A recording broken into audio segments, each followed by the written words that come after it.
Nabi dijadikan tauladan, Nabi dijadikan sesuatu hasanah dalam menapaki hidup ini. Nabi tak terlepas juga dari contoh. Kita mencontoh Nabi, Nabi disuruh juga mencontoh Nabi lain. Siapa Nabi yang disuruh oleh Allah Ta'ala untuk dicontoh oleh Nabi Muhammad? Ialah Abul Anbiya, Nabi Ibrahim alaihissalam.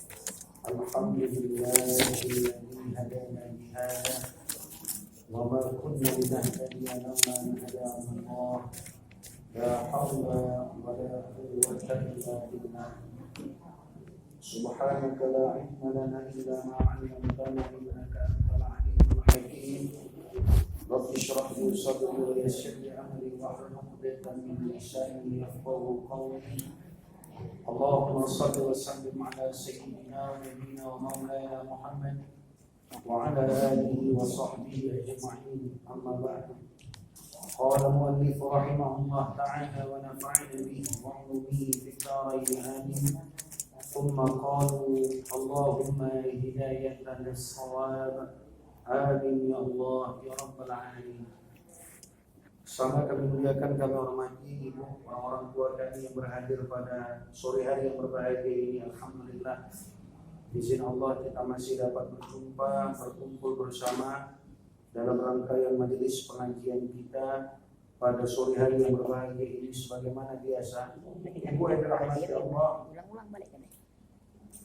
sebagaimana yang kita ketahui, tauladan kita dalam menapaki hidup ini berbakti kepada Allah adalah Nabi Muhammad. Tauladan kita dalam beribadah dan tunduk kepada perintah Allah adalah Nabi Muhammad. Surah Al-Ahzab ayat 21 menerangkan hal itu. Laqad kana lakum fi Rasulillahi uswatun hasanah. Ada kalimat uswatun hasanah, suri tauladan yang baik, yang gambaran diri baginda Nabi serta perbuatan beliau dalam hidup menjadi tolak hukum bagi kita, menjadi sumber hukum yang patut kita tiru dan buku dalam menapaki hidup ini. Tapi ternyata Nabi dijadikan tauladan, Nabi dijadikan sesuatu hasanah dalam menapaki hidup ini. Nabi tak terlepas juga dari contoh. Kita mencontoh Nabi, Nabi disuruh juga mencontoh Nabi lain. Siapa Nabi yang disuruh oleh Allah Ta'ala untuk dicontoh oleh Nabi Muhammad?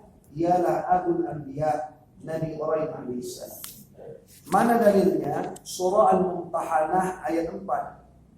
Qad kanat lakum uswatun hasanatun fi Ibrahim walladzina ma'ah. Sungguh, qad kanat, sungguh ada pada diri dia itu maknanya Nabi Ibrahim. Uswatun hasanatun fi Ibrahim, pada diri Nabi Ibrahim ada suri tauladan. Walladzina ma'ah, dan orang-orang yang ada di dalam kehidupan Nabi Ibrahim. Uniknya, ketika kita disuruh mentauladani Nabi Muhammad, hanya Nabi yang disuruh mentauladani. Ketika ayat ini bercerita tentang Nabi harus mentauladani Nabi Ibrahim, tidak dilepaskan Nabi Ibrahim dengan orang-orang yang hidup bersama Nabi Ibrahim. Karena ternyata banyak sekali pelajaran hidup yang patut kita ambil dari diri Nabi Ibrahim dan orang-orang yang hidup di seputaran hidup Nabi Ibrahim. Baik itu keluarganya, baik itu cerita-cerita hidup Nabi Ibrahim, yang bisa menjadi pelajaran sebagai gambaran kita dalam menapaki hidup. Bunda yang dirahmati Allah Subhanahu wa Ta'ala, salah satu yang perlu kita kaji dari diri Nabi Ibrahim itu adalah gelar yang Allah berikan. Jadi gelar yang diberikan Allah kepada Nabi Ibrahim dalam sejarah itu banyak. Ada gelarnya Abul Anbiya, ya, bapak para nabi. Kenapa Nabi Ibrahim berjulukan bapak para nabi? Karena pusat kenabian itu di diri Nabi Ibrahim. Jadi Nabi Ibrahim alaihissalam punya anak namanya Nabi Ismail. Nabi Ismail dilahirkan oleh ibunda Hajar. Saudara seayah Nabi Ismail lain emak namanya Ishak. Nabi Ishak ini lahir dari rahim ibunda Sarah, istri pertama Nabi Ibrahim, tapi agak lambat sedikit melahirkan, mengandung. Sampai dalam sejarah kata Imam Ibnu Katsir dalam kitab Qasisul Anbiya, ibunda Sarah itu sudah divonis menopause, sudah tak haid lagi. Mustahil secara akal nenek-nenek hamil. Ibu lahir umur 60, walaupun masih ada suami, ada gambaran hamil.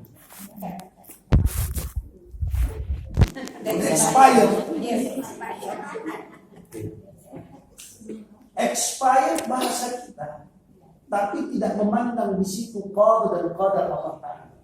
Ya. Jadi jangan, mohon maaf, sesekali memustahilkan apa yang Allah Ta'ala tunjukkan dari ragam kuasa dan keinginannya. Sifat qudrat dan iradat Allah itu berlaku kapan saja. Dari sejarah ini Allah ingin mengajarkan kepada kita tidak ada titik kemustahilan bagi siapapun untuk punya keturunan. Ya. Kalau ada keturunan, alhamdulillah. Kalau belum ada, mustahil. Ya? Tidak ada yang mustahil. Allah sudah tunjukkan dari perjalanan hidup Nabi Ibrahim dan Siti Sarah. Umur dari Nabi Ismail dengan Nabi Ishak itu terpaut 13 tahun kurang lebih. Jarak usianya. Walaupun nanti ada perbedaan pendapat ulama akan sejarah ini. Tapi kita ambil saja satu pendapat, 13 tahun. Jarak antara umur Nabi Ismail dengan Nabi Ishak. Dideret ke bawah, sampailah keturunan Nabi Ismail ini nanti kepada Adnan. Adnan itu sampailah nanti kepada Abdul Muttalib. Abdul Muttalib bernama asli Syaibah. Syaibah punya anak namanya Abdullah. Abdullah punya anak Nabi Muhammad SAW. Jadi keturunan Nabi Muhammad itu sampai kepada Nabi Ismail melalui nasab Nabi Ibrahim AS. Sedangkan Nabi Ishak ini punya anak Nabi juga. Kalau Nabi Ismail tidak disebutkan anaknya Nabi. Malah semua Nabi setelah Nabi Ibrahim dari jajaran 25 Nabi, hanya Nabi Ismail yang kaitan hubungan darah dengan Nabi Muhammad. Nabi lain tidak.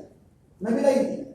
Karena Nabi lain, Nabi Musa, Nabi Isa, itu kaitan darahnya nanti kepada Nabi Ishak. Nabi Ishak ini punya anak namanya Nabi Yakub. Nabi Yakub punya anak namanya Nabi Yusuf. Nabi Yakub ini julukannya adalah Israel. Jadi Bani Israel itu maksudnya keturunan Nabi Yakub. Maka orang-orang Israel itu kalau ditarik nasab keturunannya sampai kepada Nabi Yakub. Nabi Yakub ini punya anak namanya Yahusa. Yahusa ini yang digadang menjadi pendiri agama Yahudi, bukan pendiri, digagas namanya. Dibuat jadi nama agama Yahudi. Maka setiap Yahusa atau Yahudi itu adalah keturunan Israel, keturunan Nabi Yakub. Tapi tidak semua Israel itu Yahudi. Karena puncaknya nanti di diri Nabi Yakub alaihissalam. Maka bunda yang dirahmati Allah Subhanahu wa taala, inilah asbab atau sebab kenapa Nabi Ibrahim dijuluki Abul Anbiya, bapak para nabi. Saking luar biasanya ketauladanan diri Nabi Ibrahim dan keluarganya ini, kita disuruh bersolawat sehabis Salat. rukun terakhir sholat, bukan sehabis sholat. Kalau sehabis sholat Salam. sebelum salam di tahiyat disuruh kita bersolawat kepada Nabi Muhammad dan dilingkupi serta dilengkapi sholawat itu kepada Nabi Ibrahim. Wa ala ali. Begitu juga keluarga Nabi Ibrahim. Maknanya begitulah luar biasa Allah Ta'ala mengangkat derajat dan memandang kesalihan Nabi Ibrahim. Yang kedua, gelar yang Allah Ta'ala berikan kepada Nabi Ibrahim itu Khalilullah. Khalil itu sayang. Kalau dibahasakan ke bahasa Indonesia, walaupun nanti ada arti yang lain, karena memang bahasa Indonesia ini adalah bahasa termiskin di dunia. Kalau bahasa Arab itu bahasa terkaya di dunia. Karena untuk melihat saja, kalau ibu ada di sini guru bahasa Arab, Bahasa melihat diartikan ke dalam bahasa Indonesia melihat. Akar katanya dalam bahasa Arab itu banyak. Ro'a melihat, nazara melihat, basara melihat. Jadi melihat itu tiga bahasa.